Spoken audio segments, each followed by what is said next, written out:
David pour le groupe communiste républicain et citoyen.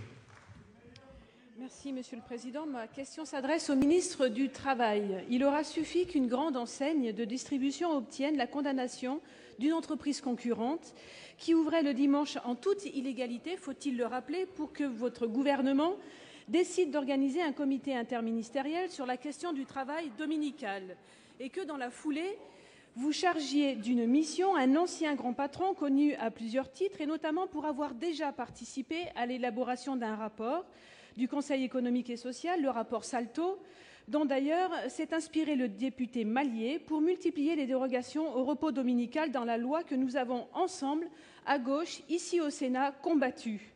Comme vous, je suis avec mes collègues du groupe communiste républicain et citoyen attentive à la situation des salariés qui travaillent aujourd'hui le dimanche. Comme vous, je ne peux me réjouir que des salariés, parce que leurs salaires sont trop bas ou qu'ils travaillent dans la précarité, soient contraints pour subvenir aux besoins de leur famille de travailler le dimanche, au risque même de fragiliser ces liens familiaux, mais aussi amicaux ou encore associatifs. Comme vous aussi, je ne peux me résoudre à ce que l'on accepte que des étudiants soient contraints de travailler le week-end et parfois les soirs pour financer leurs études, souvent au détriment de leur réussite. Il y a là d'ailleurs, mes chers collègues, une inégalité d'accès au savoir qui est intolérable.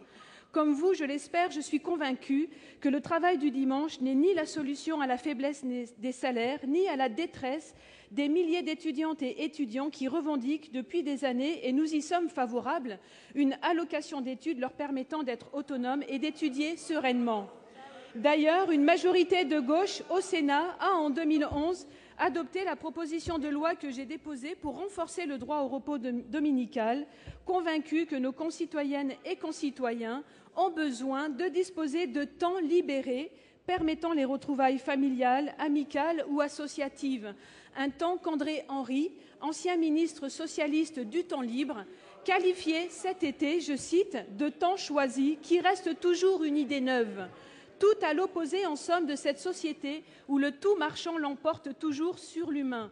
Voulons-nous une société où l'argent prime et opprime les plus faibles, ou une société d'émancipation des femmes et des hommes créateurs de richesses? Pour les sénatrices et sénateurs communistes, républicains et citoyens, le choix est clair, celui d'une société émancipatrice et offrant à nos jeunes un avenir de progrès. Monsieur le ministre, avez-vous renoncé, avec le gouvernement auquel vous appartenez, à ce modèle de société émancipatrice? Merci. Monsieur Michel Sapin, ministre du Travail, de l'Emploi, de la Formation professionnelle, du Dialogue social. Merci Monsieur le Président, Mesdames, Messieurs les sénateurs et sénatrices, Madame la Présidente. Vous m'interrogez sur la question du repos dominical, qui est un principe ancien et qui n'est pas issu de n'importe quoi, qui est issu de ces combats d'hommes et de femmes qui, il y a un siècle ou un peu plus, travaillaient 7 jours sur 7, sans qu'il y ait d'arrêt, travaillaient parfois jour et nuit, sans qu'il y ait de règles pour fixer ce qui doit être naturellement le rôle de la loi, les limites à une loi qui était la loi de la jungle. Le gouvernement est attaché au maintien du principe du repos dominical. Chez nous, c'est dominical. Ailleurs, ce sera un samedi. Ailleurs, ce sera un vendredi. Mais il n'y a pas un pays en Europe qui dise 7 jours sur 7, on travaille et on a le droit de travailler. Il y a toujours un jour de repos dans la semaine. Nous y tenons. Deuxième chose, Mesdames et Messieurs les sénateurs, si je devais vous demander votre avis, je pense que j'aurais du mal à obtenir un avis convergent. Mais Madame la Présidente, ce que je constate, ce que vous constatez, c'est d'abord une chose.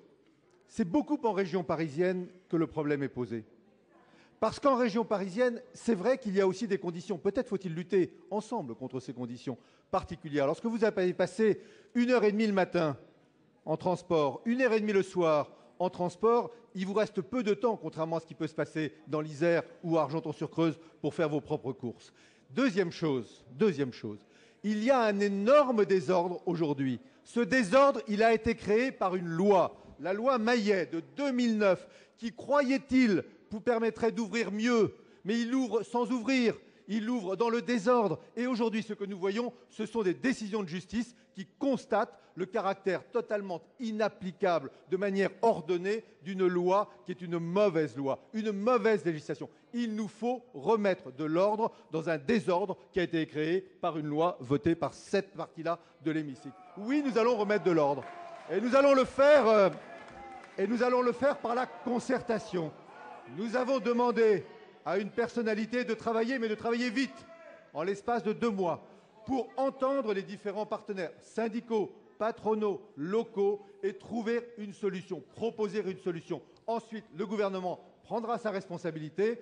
Si le Parlement doit être saisi, il le sera. Et je pense que c'est par la concertation aussi que nous ferons en sorte qu'une des plus graves inégalités soit combattue. Il y a des salariés qui travaillent le dimanche et qui sont payés double. Et il y a les mêmes salariés dans d'autres entreprises qui travaillent le dimanche et qui sont payés comme le reste du temps. Là aussi, il y a une inégalité contre laquelle nous lutterons. Merci.